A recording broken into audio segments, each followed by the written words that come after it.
Hey everyone, and welcome to our panel on preserving memory and culture. Thank you to all our viewers for taking the time to join us today.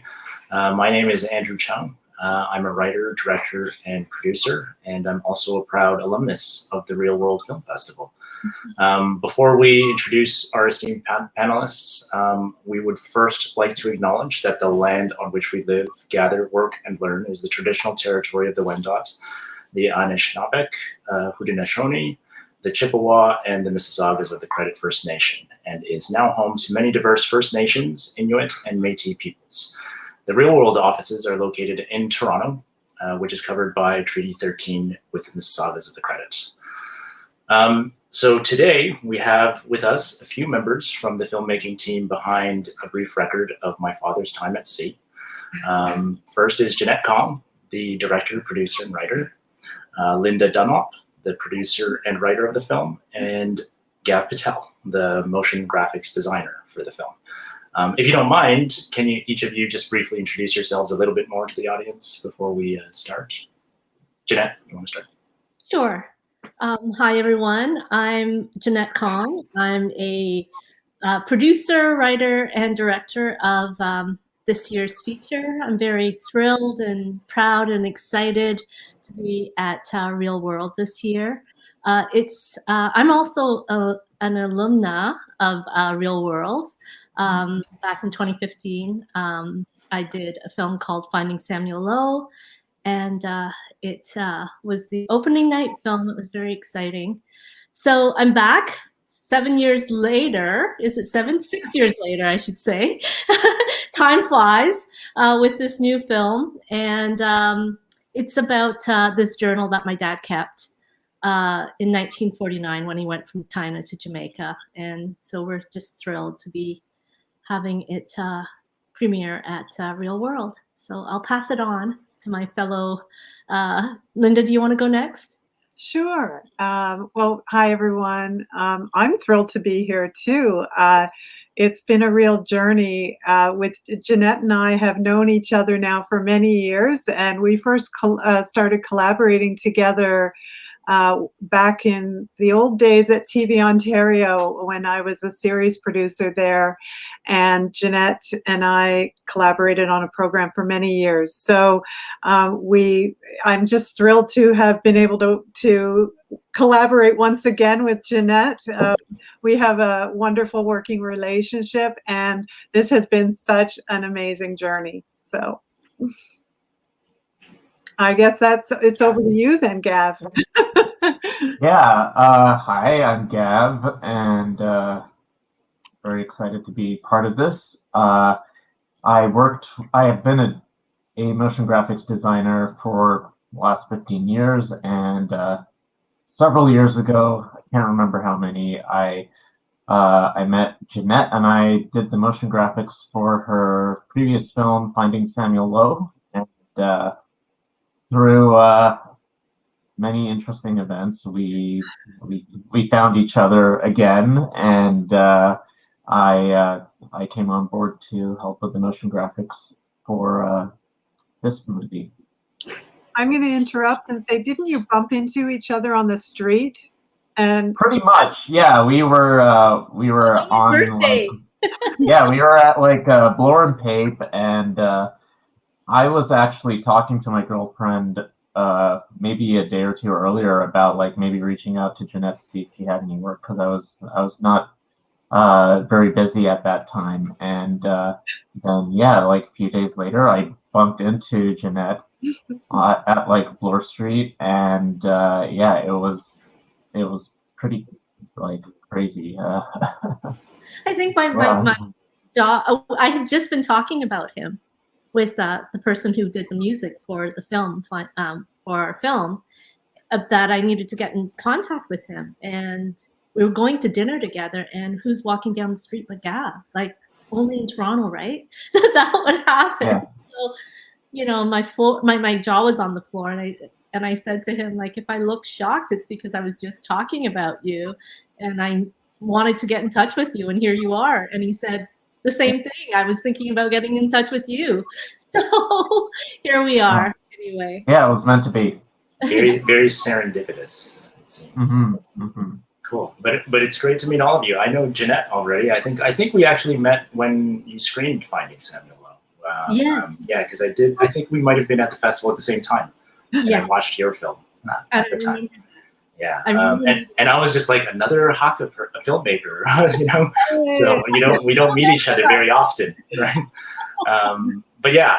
I'm really excited to have this discussion with you guys today too, because like I said, I myself am of Hakka descent, and like Jeanette, so I connected very much to your dad's story. My parents are from India, not from Jamaica, but similar type of immigration experience, I'll say. But yeah, so I think preserving my culture has always been something that's been on my mind personally as well, and it's always been a very difficult thing for me to personally navigate, because as you know, like, our peoples are very transient, right? The transient nature of our families and our peoples makes that difficult for us to find others who have gone through the similar experiences. So, and it's hard to fully immerse ourselves in our cultures because it's not very common, right? But so I just wanted to start off by having each of you talk a little bit about what preserving culture means to you personally. Right. Should I start? I'll start. Sure. Well, one of the reasons why I wanted to do the film was because of that sort of two-stop immigration experience. My dad coming from, actually he was born in Jamaica. Then when he went back to China when he was very young with my grandparents. And then when he was 21, he left China to go to Jamaica. And then, he was there for 20 odd years and then decided to move the family to Toronto. So that was two times in his life that he decided to start over again. And on the face of it, my parents were not extraordinary people, but the act of doing that, I think, is quite extraordinary. And I know my family story is not isolated. There's so many of us, and actually everyone on this panel has that two-stop immigration story. And I felt that it wasn't being recognized. There's like sort of lots of like swaths of history where people's culture is forgotten. And even though we might not, some of us on the face of it look like I don't look like I'm typically from Jamaica. People always freak out, like, where are you from? There's Chinese in Jamaica. Like I get that all the time, right? But it's a part of us, right? These places where we live and where we grew up. And even though I left when I was quite young, I was 9, for me, it's indelible. Like, Jamaica is where my creative imagination lies. And so that's why I do films about that. And so for me, actually what was interesting in terms of sort of recapturing my culture or exploring it was the Chinese part of me, because it's a place where it's not that it was mythical, but it was always sort of associated with my parents. And I always thought that once my parents passed away, my mom died in 2007 and my dad in 2008, that I would not have any ties to China at all. And what was interesting was just discovering that whole side of me. And I do feel a bond and a link to my relatives there, but it's sort of different than being brought up in Jamaica, I have to say. But anyway, so I hope I answered your question, but I'll pass it over to someone else now. Sure, you did, yeah. Okay. Sure. Linda, you wanna go ahead? So to me, honoring culture or preserving culture is so much about honoring your own roots. And we all find a way to do that in some way. And, as Jeanette says, I'm the one person on this panel you'd go, Linda Dunlop, what's so, where's the diversity? Where's this, different culture? But in my case, my background goes back to Ukrainian background. And my grandparents emigrated from the Ukraine. and they did the two-stop thing as well and landed in Mexico and spent many years in Mexico before moving to Canada. So I have these Mexican relatives in Mexico City, and I cannot tell you how amazing it was to go down to Mexico City for my cousin Paco's, wedding back in, when he got married, and to just discover all these relatives who automatically say, "You are family." We can barely speak to each other because we don't speak the same language. I don't speak Spanish at all, but it just means so much. And I'm thinking even, preserving culture. My family, whenever we have, Christmas, Easter, all those holidays, it's Ukrainian food we're eating. We're eating the borscht and pierogies and, potato pancakes, latkes and holubchi. And that's just our way of honoring where our parents, grandparents came from. So it's just so important to your own identity, I think. That's how I would respond to that question. That's so interesting. I wouldn't have thought that myself. but yeah. Yeah. Yeah, it's that is a very big question. How do I see Good one, preserving too. culture? Because I feel, at least from my experience, I've been touched by so many different cultures. So it's more of a question of how do I make sense of them all? And I think that's like a big issue for a lot of young men who are second generation immigrants from like I guess Indian culture or similar cultures, because we're constantly like trying to make sense of like where we are in the Western world versus the traditions that we come from. And yeah, so it's, for me, it's definitely been about finding that balance and seeing where uh, like we can sort of find like a piece between the two and like decide uh, which parts we want to bring forward and preserve, and the parts that we we want to reform maybe. But yeah, my immigration story is pretty extensive as well. It goes back to my grandparents. They were born in. I am of Indian descent from Gujarat, but my grandparents were born in Africa, in Kenya, and they, while they had their roots in India, uh, uh, they decided that they would move from Kenya to England, and that's so they brought my parents with them to that country. So that was a bit of a culture shock for them as well, and uh, it was a different time in the 60s to immigrate from one country to the next, and I think the expectations were a lot different, and the uh, issues that they would face in their new homes was different as well. And I got a lot of stories from my parents about what it was like growing up in England during that time. Not the greatest, but yeah, it definitely shaped them. And I was born in England as well, and then my parents decided to move us to Canada, and I grew up in Brampton, which was really interesting because you have a lot of Indian people there, but they are from India, and that's where there was a maybe uh, an interesting like clash of cultures between myself and those people who became my friends. So it was, yeah, it's definitely, as far as culture goes, it's pretty extensive. Yeah.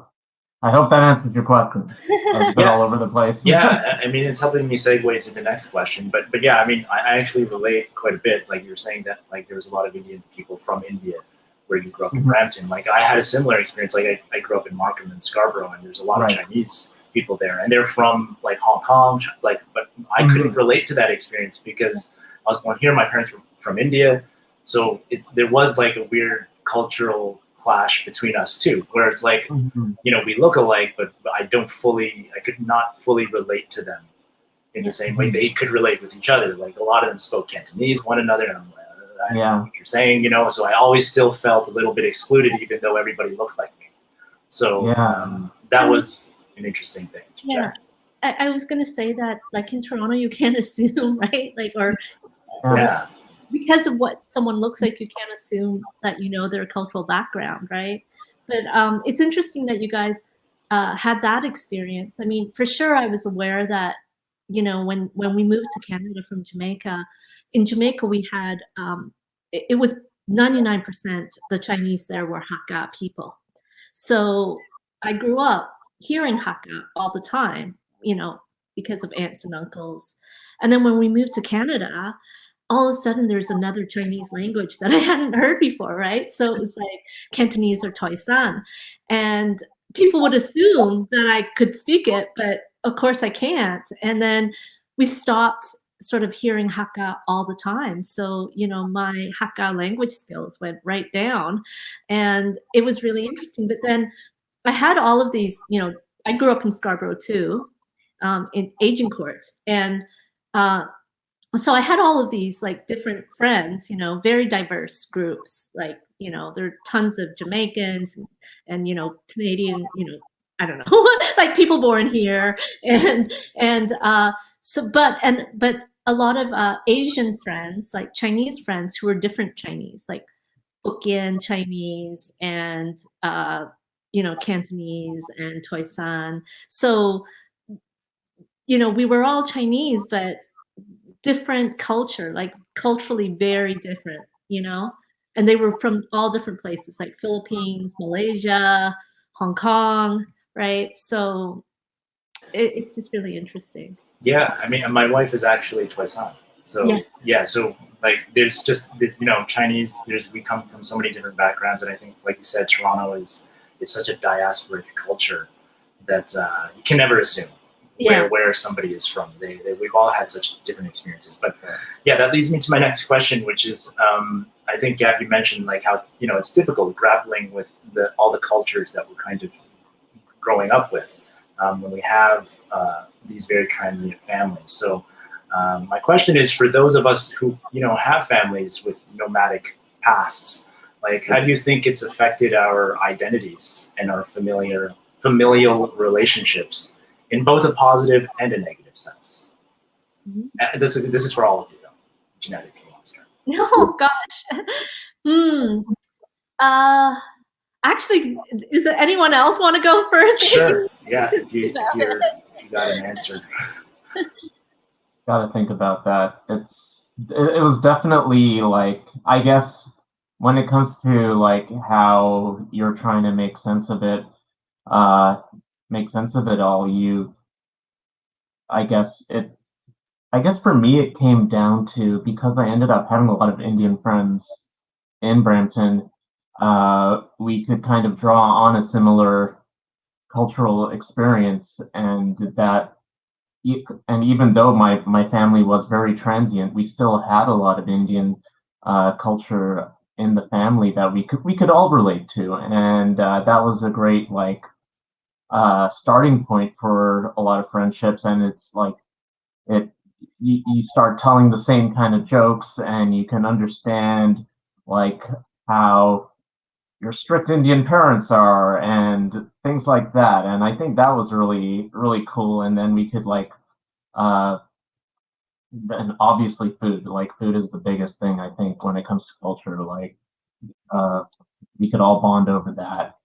And yeah, and as far as negative, I guess, when you're coming from a culture like that, there's still a lot of, oh, my voice just went. There's a lot of like stereotypes that come along with it, and that's something that I became very sensitive to, and wanted to sort of like flip the script, and try not to live up to some of the more negative stereotypes that uh, were associated with that culture. Things like, I guess, views on women and that sort of thing. And yeah, and how you relate to one another in a relationship. Things like that, you kind of realize aren't the greatest for people, and you kind of leave that kind of stuff behind, and then you move forward with the things and the traditions that you value more. Linda, Jeanette. I don't have as much to say on this, but I would say, so the question was how it's affected our identities. I mean, for me, I feel like I'm a more interesting person, just having family in other places and having roots that go deeper than, well, let's face it, everyone from Canada was from somewhere else before, other than, of course, our Indigenous communities. But it just makes you a more interesting person. But I also, it's really interesting to see the way our approach to diversity has evolved over time. My mother tells stories of being made fun of in high school for being Ukrainian. So her last name was Babiak. And, she was called names. And so there she was, this white woman who was was considered to be an other. Back, here in Toronto in the I want to say 40s, 50s. So we've come a long way, I hope. But for me, it's of course having a little bit more diversity to my identity makes me just feel more proud. I don't know how else to put it. But Jeanette, maybe I'm sure you have lots to add on this. Yes. Now that you've had a chance to think about it. I have an answer. So I think that what sort of growing up the way I did, what it did help me with is that I do feel that I can fit into a lot of places. Like I am not, I don't sort of, I feel like I can fit into a lot of places and I go in seamlessly into communities and I relate to people. Because I mean, I feel very comfortable with people from the Caribbean. Like I just naturally, I don't know, I feel a warmth towards them and like I Chinese people and the same, white people, I'm like, it doesn't really matter, like I just feel like I belong everywhere. And I think that's because of growing up where I did and having the background that I did too. That I mean, I've always been a minority in every country that I've lived in. And even when I went to China, if I didn't open my mouth, but as soon as I opened my mouth, people knew like she's not from here. so, um, so I think always being a minority has afforded me this kind of seamless kind of going in and out of communities and feeling very comfortable, so that would be the advantage. And then I think things are changing, but I had a feeling when I was, and I don't know if I'm going to open up a whole kettle of fish, but when I was growing up, and this was probably, I would say the 70s, late 70s and 80s, I really felt that there was like an establishment in Toronto that I felt like I would never be a part of. That would be like sort of a community that I felt that I could not sort of infiltrate in a way. Like, I don't know, I just had this feeling that there was a white establishment. But I think things have changed. I mean, I'm now in my 50s. and mid 50s, and I see that there is kind of a more a consciousness, of course, with Black Lives Matters, like that had a huge impact on all of us during this pandemic. And I hope that it means real change, that there's going to be more access for people. And I dare say that for me personally, as a filmmaker, I am seeing some changes. So, and I welcome that. Yeah. Yeah, those are really great answers. I mean, I completely agree with I think our ability to adapt is really great, and I think maybe sometimes more so than other people, right? Because we're so used to being around different cultures and different people, it's kind of made us a lot more empathetic with others. So, and it helps with our compassion of others in different communities. But I mean, I just wanted to also talk about filmmaking a little bit. And as we're all artists here and we're all filmmakers, so in a lot of ways, I see the act of filmmaking is an exercise in remembering our pasts and preserving our histories and preserving stories. In a lot of ways, it helps us form our identities as artists. We kind of go through this exploration process when we make art in a way to explore ourselves, explore our own identities. So I wanted to ask, how has the storytelling of your parents or even your grandparents helped you form your own personal identity? Mm-hmm. Anybody can jump in. Yeah. I'm pressured. Geez, you're throwing some good questions at us. Yeah. I mean, it's like, we're passed down a lot of stories. Like for me, like I wasn't born in India, but my parents were. But like you, Jeanette, I have like this strange kinship with Indian people. I feel very comfortable around them. So, and I don't know if part of it is just, the customs and traditions they brought into our households, but as well as the stories that they tell me about back home. So, how does that affect your identity when you're with the stories that you hear from your parents? Does it become a part of you as well? Does that, that intergenerational relationship, does that affect like our cultural identity in some ways, even if we didn't actually spend time there? Because I actually have never been to India before, right? So, but yeah, if that helps jump off. Yeah. Thanks for sharing that. It does. I think for me, oh gosh, there's so much to say on this, but first of all, I want to say that when I was younger and, we first moved to Canada, I think I started in grade 4 when I first came here. So I did go through this period of wanting to belong, and I was really kind of ashamed of, and I want to admit that, when I was young, I mean, I was 9, 10, 11, 12, that sort of age, where, I just wanted to belong, right? And I grew up in Agincourt, as I said, which was it hadn't sort of become as Asian as it has when we were first there. Like it was quite white, and there were some people from the Caribbean too. But for the most part, I would say it wasn't quite as Asian yet. Like we had to go down to the Gerard Chinatown from Scarborough to get our Chinese goods, right? Like, and it felt like it was such a long journey. Like it was over an hour long to get down there. So, and the Kennedy subway wasn't even built yet. So we had to go to Warden subway. So anyway, it was strange because like my parents, they hardly spoke English, and then their English was mixed in with like a Chinese accented patois, right?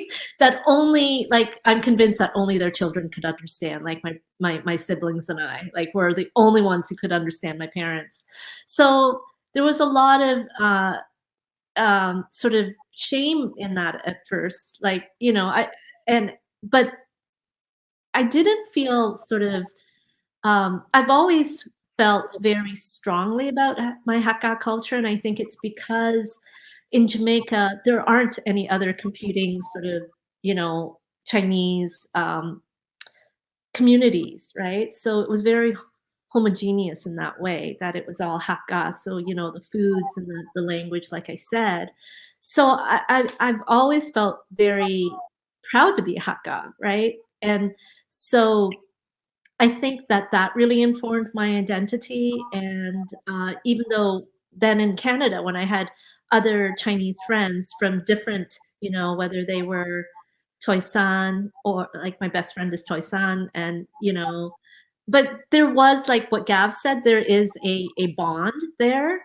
Um, and So as I got older, I just kind of realized that I am all of these things, and it's good to embrace it. Like and other people might see me in a different way. Like I spent time in China, and I had, people trying to guess what I was. Like, oh, you're from Hong Kong. You really understand Cantonese, but you're not telling us, right? And then other people would say to me, oh, you're not Chinese at all. We don't see that, right? So I think, I had to decide for myself what I was going to be. And, for me, it's about, that I'm sort of a multidimensional person, have lots of dimensions to me, and it's all right. Like it's all good, Yeah. So I don't know if I've answered, but No, you did. Yeah. yeah. Linda, yeah. Well, okay, I'll go. Well, you were taught the question there was originally about the storytelling of your parents and grandparents and how that's helped to form your own identity, I think. I would say it's everything. My Ukrainian grandmother taught me how to make the food. We spent time making pierogies together with her in her kitchen. We had, Jeanette talks about, the dinner table conversations that are bilingual. You've got the Ukrainian speaking people all talking Ukrainian at dinner, but everyone else kind of, so it was there. And she taught us kids how to swear in Ukrainian. My grandmother, which was kind of fun. That was so it's everything. And the problem with not, really consciously working to preserve that is it can be lost so quickly through the generations. I mean, I think of even my own family. Of course, my grandparents are long gone. My mother, who spoke Ukrainian, she's gone. Now we're down to second and third generation. I've sort of almost lost some of the contact with my relatives in Mexico because my mother was the link. And think of it, one generation later, is all of that. You don't want to lose all of that. It's just so important to preserve that because it is about honoring your roots. So I think we lose that at our peril, really. Yeah. Yeah, it's interesting. This one's a tough one for me because I don't feel like I've been able to tell that story yet through my art, which is I don't know how I feel about that, but I think maybe one day I'll be able to do it. But it's I can't really speak to how it's in my art because I feel I draw inspiration. I draw inspiration from different material, but the story of how my grandfather on his own went from Africa to England first before my parents and before my parents did.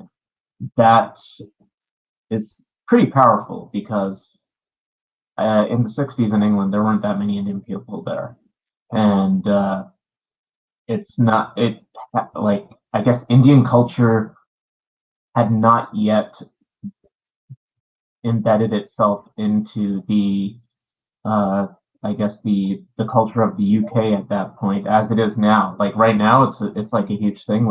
Curry is like a national dish. Yeah. And all of that sort of thing. But my grandfather was there when that wasn't a thing, and he kind of was like the start of that, which is crazy. That's in my family, like that, the beginnings of that, and that's pretty big. Like it's definitely something that will always stay with me, and uh, you can't let go of that. And it's like I'm into a lot of like I've always been into like Marvel superheroes and stuff, but like that act, like just going out into a different culture and embracing it, like that's pretty heroic to me. And yeah, that's something that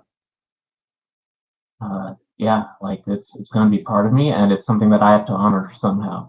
Like I have to show that bravery as well in being here, because that's the privilege that he's passed down to me, you know, by making a better life in the Western world.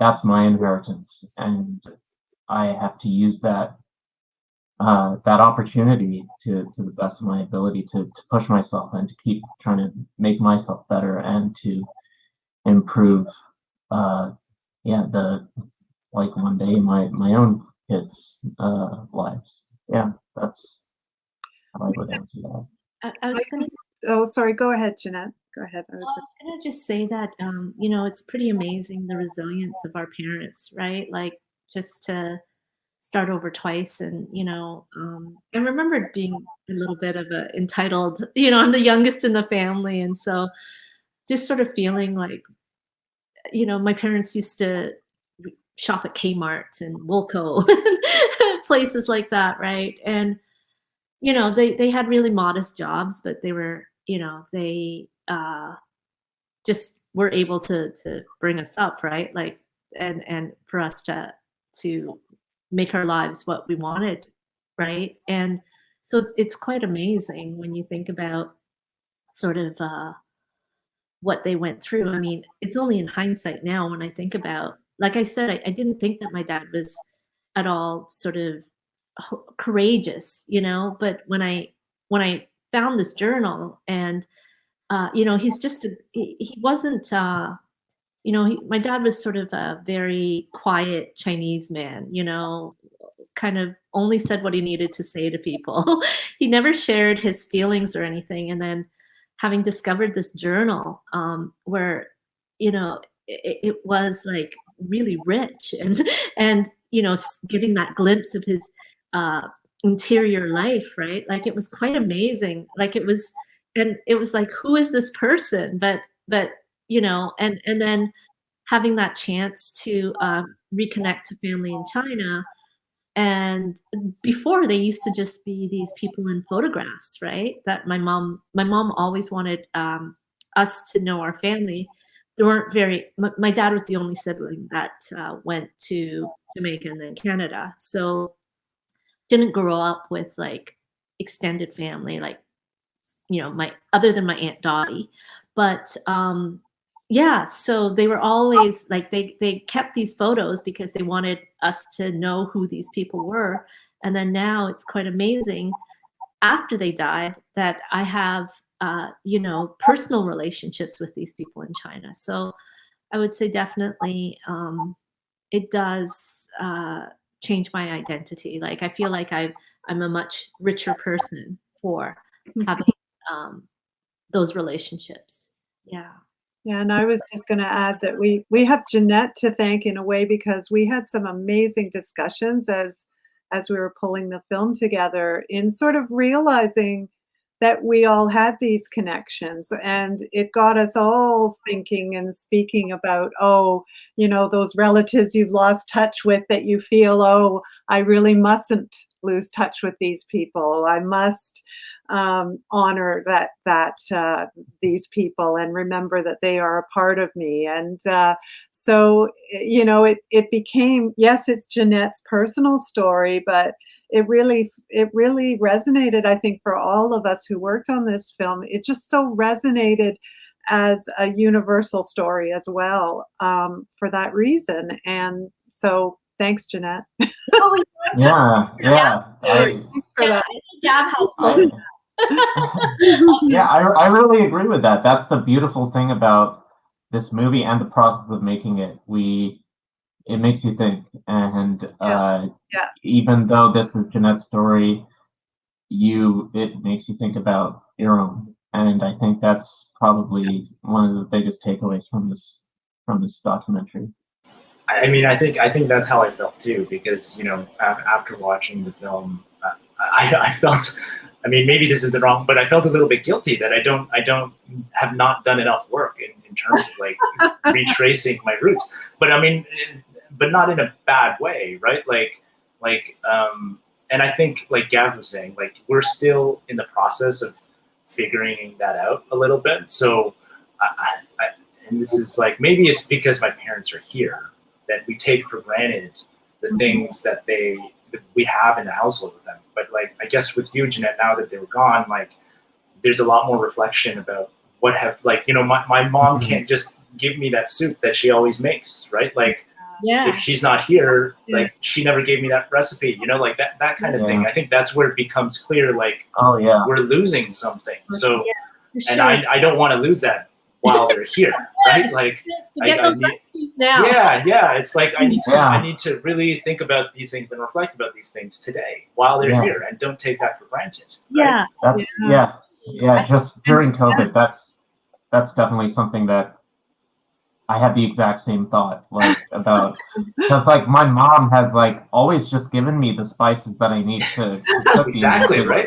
I love it. We never went to the grocery store ourselves. Like, what aisle is that? Where do I get that? It's also for the future, right? Like I have great nieces and great nephews, and so that's why I wanted to do the film as well, for a legacy for them too. Like I think that as we get further and further away from Jamaica and China, right, that it's good for them to know, right, what these communities that have transplanted here, where did they come from, right? So yeah, that's my hope, it's for a gift to the younger generations, right? And I think that does that job. Your film. I think it does connect in that way. That's great. But yeah, I'll just have one more question before we go. But you brought it up about how there was a period in your life where you were actively like rejecting your culture, right? Like you just wanted to assimilate here. So and I think all of us, from this type of background, have gone through that to some extent. So can you remember a specific time or event where you finally felt a true connection to your cultural roots and just fully embraced it and stopped rejecting it and decided that this is who I am and I love myself for it, right? I would say probably, I remember being in university still and having that identity crisis. I had gone to Carleton and was studying journalism. But it was more that it wasn't that I sort of all one day woke up and felt like embrace the culture, but there was something inside of my soul wanting to come out. Like when I worked with Linda at TVO, I remembered, I was doing these great stories, meeting all sorts of Canadian authors, but there was some kind of something inside of me wanting to tell my own story. That wasn't, and I think it would just kind of like, it was like a little seed that started to like germinate, and it, was kind of coming to the surface. And I remembered sort of pushing to do, a story on Jamaican literature, right? And we did that. So that was like the first thing. And then, at a certain point, I wanted to start telling the stories of the, the Jamaican Chinese community, the Chinese in Jamaica, and then it just went from there. So yeah, for me it was just something that was like a creative drive, and who knows where that comes from. We know that it takes a lot of like effort and labor and love to do these films, right? Yeah. I don't think I qualify to answer this one because, let's face it, I was born and bred here in Canada, and I'm going to defer that one.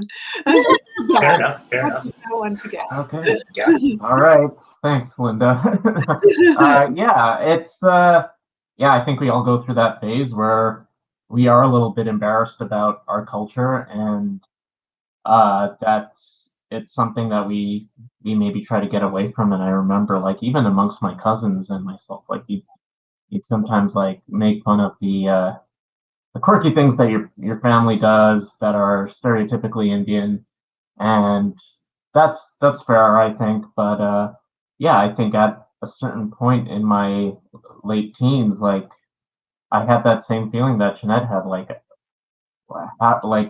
there this is part of me and it's a real thing, and I want to like I want to embrace it. And for me, that was I guess I should go off on a bit of a sidebar, because like I guess in my house we always had Indian music playing all the time. Sometimes it was annoying, and sometimes I didn't mind it. And yeah, in my late teens, I went through this phase where I just started listening to Indian music, and it wasn't just any Indian music. It was actually music, Indian music from the UK that was sort of like remixed with like hip hop music, and that's kind of how that's where I could like really find a sense of identity, because I am a mixture of these two things, and that music really like made me feel like me, and Cool. it kind of combined a lot of my influences growing up in Brampton. It was a connection to back home. Yeah, that's the other thing. I consider UK to be back home because that's where the majority of my family are, my extended family and my cousins. Yeah, like that's something that I was pulled away from at a young age, and I always wanted to get back to it. And I feel like just through this act of listening to music, I was able to kind of find that, and that's that's kind of how I grappled with it. And that's what did it for me. Yeah, that's a great note to end with, because I could relate to that too. You found art that Mhm. kind of represented that blending of cultures. But yeah, and I think that's what we love to see in media today. I think we're seeing that a lot more. That globalization of cultures just coming together. Mhm. But yeah, so we're out of time. I just want to thank all of you for having this amazing discussion with us today. I found it personally very enlightening. I'm sure we can talk much longer about this. I had more questions, but we couldn't get to. But it was just great to connect with people who had similar experiences to myself. But yeah, thank you for taking the time today. And I also want to thank everyone out there who's watching right now and for joining us. I hope the discussion was fascinating for you as well and insightful for you, and you can connect to some of these experiences also. And please do watch Jeanette's film. Maybe it'll help you think about and reflect on your cultural roots. And also don't forget to purchase your tickets for all of the programming at the Real World Film Festival. They're running from October 20th to October 27th. So just visit realworld.ca for more details. Thank you again. Thank Bye, you. everyone. This Thank is you. a pleasure. Bye.